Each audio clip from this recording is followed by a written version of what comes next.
جی السلام علیکم، میرا چاند میرا مکھن میری ملائی۔ ہمارے بزرگوں نے ٹائم سے گھاس کھا لیا، ورنہ آج ہم بھی ساری دنیا کے مامے کے مزائل کھا رہے ہوتے۔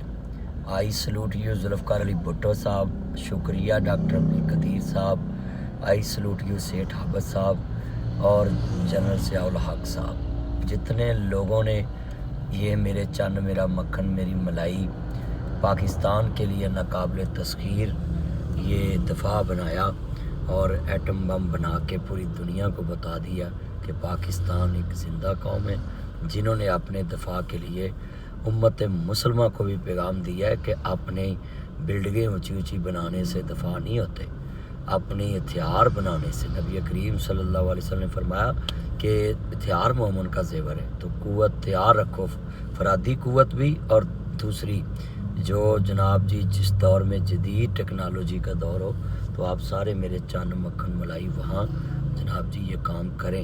میرا چاند میرا مکھن میری ملائی پاکستان کے لیے کام کرتے جائیں، جدید ٹیکنالوجی سے وابستہ رہیں۔ پاکستان زندہ باد۔